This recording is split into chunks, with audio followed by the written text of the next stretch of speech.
देश की सियासत में लोकसभा स्पीकर के पद तक पहुंचने वाले बिरले ही होते हैं। फिलहाल जो है उनका नाम है ओम बिरला। ऐसे में हम जानने की कोशिश करेंगे ओम बिरला के सियासी करियर से लेकर अभी तक के जीवन पहलुओं के बारे में। साथ ही आपको ये भी बताएंगे कि ओम बिरला भारतीय जनता पार्टी की तरफ से दूसरी बार जो लोकसभा स्पीकर बने हैं, ऐसा करने वाले पहले यानी कि इकलौते इंसान है। इससे पहले कांग्रेस की तरफ से एक व्यक्ति ऐसा रह चुके हैं, लेकिन ओम बिरला की जहां तक बात की जाती है, भारतीय जनता पार्टी की जहां तक बात की जाती है, तो पहले इंसान है। एक और अपडेट ये है कि फिलहाल जो देश के दो सदनों में स्पीकर है, वो दोनों राजस्थान से ही है। बाकी ओम बिरला की कहानी हम आपको बताएंगे, लेकिन उससे पहले मेरा नाम है गौरव झा, आप देख रहे हैं फ्रंटलाइन 24। ओम बिरला कौन है, ये जानने के लिए आपको राजस्थान चलना पड़ेगा। राजस्थान के कोटा शहर से निकला हुआ यह लड़का एक दिन देश की सियासत में कुछ इस तरीके से अपनी धार जमा लेगा, इसकी खबर शायद किसी को ना नहीं होगी। हालांकि ओम बिरला का जो परिवार है, उसका राजनीति से कोई कनेक्शन नहीं है। जो उनकी वाइफ है वो हाउस वाइफ है। इसके अलावा जो बच्चे हैं उसमें से एक डॉक्टर है और एक अभी पढ़ाई ही कर रहे हैं। यानी कि ओम बिरला के परिवार से राजनीति की विरासत संभालने वाले कोई और व्यक्ति नहीं है। लेकिन ओम बिरला की जहां तक बात करेंगे तो राजनीति में उन्होंने अपने पांव शुरुआत में ही पसार दिए थे। जब वो छात्र जीवन में थे, राजस्थान यूनिवर्सिटी में पढ़ाई कर रहे थे, बीकॉम के स्टूडेंट थे, उसी समय अखिल भारतीय विद्यार्थी परिषद के साथ जुड़े, फिर भारतीय जनता युवा मोर्चा के साथ जुड़े और इसमें इन्हें बहुत सारी उपलब्धि भी मिली। पहले प्रदेश उपाध्यक्ष बनाए गए, सबसे पहले कार्यकारिणी समिति के सदस्य हुए, फिर प्रदेश उपाध्यक्ष और उसके बाद फिर राष्ट्रीय उपाध्यक्ष। वर्ष 1997 तक राजस्थान में भारतीय जनता पार्टी का दामन थामकर इन्होंने छात्र जीवन में जो अपनी क्रांति की, इसी का प्रतिफल था कि 2004 के विधानसभा चुनाव में राजस्थान के कोटा शहर से इनकी उम्मीदवारी तय की गई और अपने पहले चुनाव में ये 10,000 वोटों से चुनाव जीत गए। फिर बारी आई 2009 की। 2009 में फिर चुनाव हुए और उस दौरान भी ये 24,000 वोटों से जीत गए। फिर 2013 में भी जीते, यानी कि 3 बार लगातार विधानसभा का चुनाव जीते। 2013 में जब ये चुनाव जीते थे तब 50,000 मतों से चुनाव जीते थे, यानी कि आंकड़ा धीरे धीरे बढ़ ही रहा था। ये जो ग्राफ था, पहले 10,000 का, फिर 24,000 का और फिर 50,000 का। उसके बाद एक और रोचक बात है, 3 बार विधायक रहे और तीसरी बार सांसद भी बन गए हैं। जब पहली बार 2014 में कोटा शहर से ही इन्हें सांसद चुनाव के लिए नामित किया गया भारतीय जनता पार्टी की ओर से, तो पहली बार के ही चुनाव में ये 2 लाख से अधिक मतों से जीत गए थे। उसके बाद फिर 2019 की बारी आई। 2019 में भी चुनाव जीते और फिर स्पीकर बने और तब से इनके नाम की चर्चा पूरे देश में होने लगी। लेकिन स्पीकर बनने से पहले ओम बिरला क्या थे, ये अभी हम आपको बता चुके हैं। पहले कार्यकाल के दौरान वो क्या थे, जब 2014 में वो चुनाव जीते थे तो उस समय वो सचिव बनाए गए थे संसदीय समिति के। उसके बाद इनके प्रदर्शन को देखते हुए इन्हें लोकसभा स्पीकर के तौर पर तैनात किया गया वर्ष 2019 में। लोकसभा स्पीकर के पद पर तैनात करने के पीछे एक और फार्मूला है। फार्मूला यह है कि संसद में लगातार सबसे अधिक सवाल पूछे जाने वाले अगर कोई सांसद होंगे तो उसमें ओम बिरला का नाम सर्वप्रथम आता है।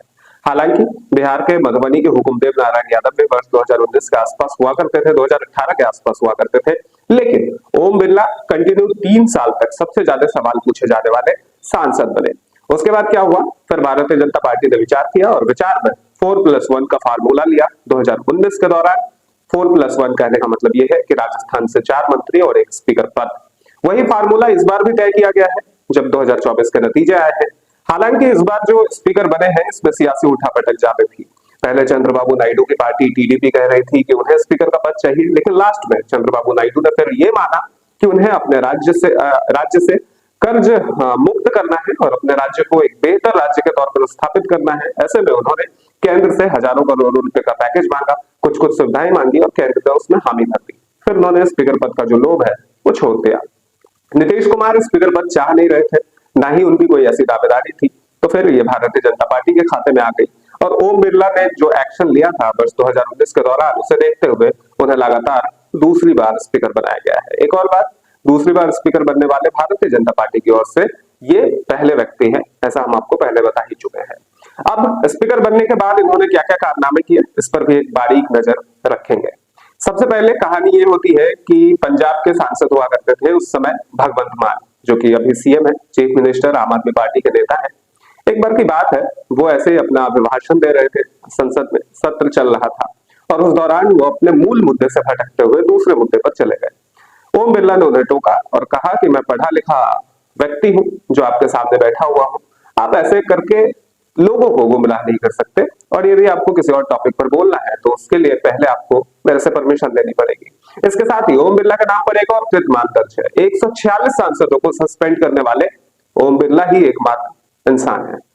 हुआ क्या था, दिसंबर की घटना थी। दिसंबर के दौरान संसद में कुछ घुसपैठिए घुस गए थे। विपक्ष उस पर हंगामा कर रहा था। विपक्ष के हंगामे को देखते हुए वहां ओम बिरला कई बार रोक टोक कर चुके थे, मना कर चुके थे, लेकिन इस बात को कोई मानने के लिए तैयार नहीं था। फिर क्या हुआ, उन्होंने संसद से 146 सांसदों को सस्पेंड कर दिया। राहुल गांधी की बात तो आपको पता ही होगी। राहुल गांधी की सदस्यता भी रद्द करवा दी, बंगला भी खाली करवा दिया, बहुत सारी चीजें हुई। हालांकि फिलहाल राहुल गांधी विपक्ष के नेता के तौर पर भूमिका में है, तो ऐसा भी ये कह सकते हैं कि आंख से आंख मिलाकर बात करनी होगी ओम बिरला को भी और राहुल गांधी को भी। हो सकता है सियासी गणित में कुछ चुटकुले भी हो जाए, लेकिन जब 2019 में उन्हें स्थापित किया गया था लोकसभा स्पीकर के तौर पर, तो उस समय आरपीआई के जो रामदास अठावले, उन्होंने उनके महिमा मंडल में एक कविता सुनाई थी। उस कविता को लेकर हर कोई हंसा था। नरेंद्र मोदी से लेकर के ओम बिरला तक हंसे थे, विपक्ष के नेता भी हंसे थे। और उस दौरान उन्होंने कहा था कि कविता की जो पहली लाइन थी वो ये थी कि विश्व में एक देश है रोम, लेकिन स्पीकर बन गए हैं बिरला ओम। अब बिरला ओम की जहां तक बात होती है, यानी कि ओम बिरला की, तो उनके द्वारा कुछ एक कर एक्शन भी लिए गए थे। अब कर एक्शन क्या थे, जैसे कि पहले सांसद में क्या होता था कि आपको यस या नो में जवाब देना होता था, लेकिन अब जब से बिरला बने हैं तब से राजपत्र भी हिंदी में है, राजभाषा का प्रयोग किया जाता है। हाँ या नहीं के तौर पर आप इस्तेमाल कर सकते हैं। ऑनरेबल एमपी की जगह पर माननीय सदस्यगण का प्रयोग किया जाता है। इसके अलावा संसद की जो गरिमा है उसे महत्वपूर्ण तरीके से निभाने की कोशिश करते हैं। कई दफा ऐसा हुआ है जब उन्होंने संसद के सदस्यों को टोका है, चाहे वो विपक्षी पार्टी के हो या फिर उन्हीं की पार्टी के हो। एक बार तो ऐसा भी हुआ जब अमित शाह को भी उन्होंने कह दिया था कि आप मूल मुद्दे पर अपनी बातें रखिए और विपक्षी सदस्य जो जवाब चाहते हैं वो जवाब आप उन तक पहुंचा दीजिए। इसके अलावा भी बहुत सारे किस्से ओम बिरला के यूट्यूब पर सर्च करेंगे या फिर गूगल पर सर्च करेंगे तो आपको तमाम ऐसी रोचक जानकारियां ओम बिरला के बारे में मिल जाएगी। फिलहाल ये दूसरी बार बने हैं और इनकी उपलब्धि ये है कि जितनी बार अपने जीवन में इन्होंने चुनाव लड़ा है, हर चुनाव जीते हैं। राजस्थान की भी बात कर लेते हैं। राजस्थान से फिलहाल 2 स्पीकर हैं देश के महत्वपूर्ण जगहों पर। जो महत्वपूर्ण जगह है, एक है लोकसभा, एक है राज्यसभा। राज्यसभा के तौर पर जगदीप धनखड़ मौजूद है जो कि उपराष्ट्रपति भी है। इसके अलावा लोकसभा स्पीकर के तौर पर ओम बिरला अपना दूसरा कार्यकाल निभाने जा रहे हैं। अभी इस बात को गुजरे हुए कुछ समय नहीं हुआ था, ये सारी चीजें तो मैंने आपको बता दी, लेकिन अब ओम बिरला के नाम पर एक टिप्पणी भी की जा रही है। वो टिप्पणी क्या है? वो टिप्पणी ये है कि बीते कल जब संसद सत्र की शुरुआत हो गई तो ओम बिरला ने आपातकाल की बात उठाई। आपातकाल की बात करते हुए संसद सत्र में विपक्षी पार्टी और समर्थित पार्टी एनडीए जो अलायंस है वो इस तरीके से मशगूल हो गए कि मूल मुद्दा पीछे छूट गया। ऐसे पर लोग जो है वो ट्विटर पर हैशटैग के माध्यम से या फिर सोशल मीडिया पर ओम बिरला के खिलाफ अलग अलग बातें कर रहे हैं और कह रहे हैं कि इस मुद्दे को मूल मुद्दे के साथ नहीं जोड़ा जाना चाहिए था और संसद सत्र की शुरुआत जो है वो बेहतर तरीके से की जा सकती थी। इसी बात से एक और बात याद आ गई।